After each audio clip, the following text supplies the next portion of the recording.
பாமகவில் அன்புமணி தலையீடு வந்த பிறகு கட்சியின் அங்கீகாரம் பறிபோய்விட்டதாக ராமதாஸ் ஆதரவாளரும் எம்எல்ஏவுமான அருள் குற்றம் சாட்டியுள்ளார். சேலத்தில் செய்தியாளர்களை சந்தித்த அவர், மருத்துவர் ராமதாஸின் உழைப்பை அன்புமணி திருட முயற்சிப்பதாக விமர்சித்தார். கட்டை தூக்கிட்டு அடிக்க வரானுங்க. இதெல்லாம் நான் எடுத்த வீடியோல அவர் கல்லை தூக்கி என் கார்ல போறான். நான் உட்கார்ந்துருக்கிற காரு, அதுல கல்லை தூக்கி போடுறாங்க. பாரு கல்லு, நான் உட்கார்ந்துருக்கிற காரு, அந்த கல்லை தூக்கி போடுறாங்க.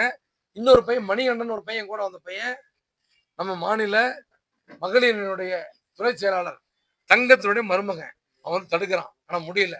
அதுக்குள்ள கல்லை தூக்கி போடுறாங்க. அவன் மட்டும் அவனை தள்ளி விடலன்னா அந்த கல் என் மேல மூஞ்சில விழுந்துருக்கான். இந்த மாதிரி செய்த கொலை பாதகர்கள் நானல்ல, ஐயா சொல்லி நாங்க செய்யல, யாரோ ஒருவர் சொல்லி இவங்க செஞ்சாங்க.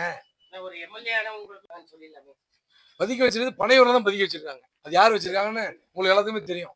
காவல்துறை எங்க ஜிகே மணி அண்ணன், எங்க அண்ணன் ஜிகே மணி அண்ணன் டிஜிபி கிட்ட காவல்துறை அதிகாரிகிட்ட பேசும் பொழுது அவர்களே சொல்லிட்டாங்க, ஐயா எல்லா குற்றவாளிகளும் எங்க இருக்காங்கன்னு எனக்கும் தெரியும், உங்களுக்கும் தெரியும்.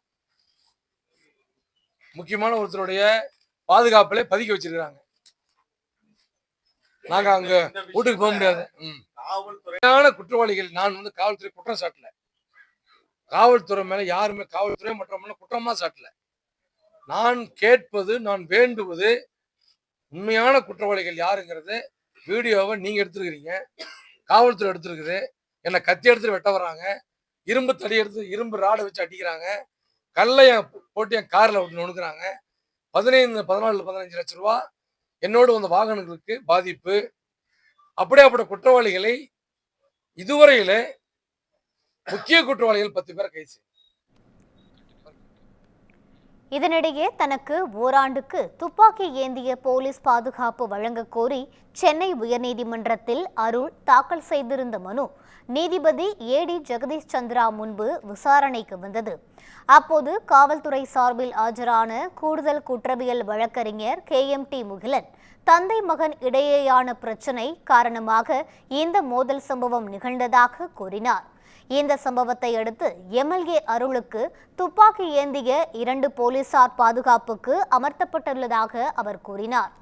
எவ்வளவு காலத்திற்கு இந்த பாதுகாப்பு வழங்கப்படும் என்பது குறித்து பாதுகாப்பு குறித்த மறு ஆய்வுக்குழு முடிவு செய்யும் எனவும் குறிப்பிட்டார். இது தொடர்பான தகவல்களை தெரிவிக்குமாறு காவல்துறைக்கு உத்தரவிட்ட நீதிபதி வழக்கை நவம்பர் 20ஆம் தேதிக்கு ஒத்திவைத்தார்.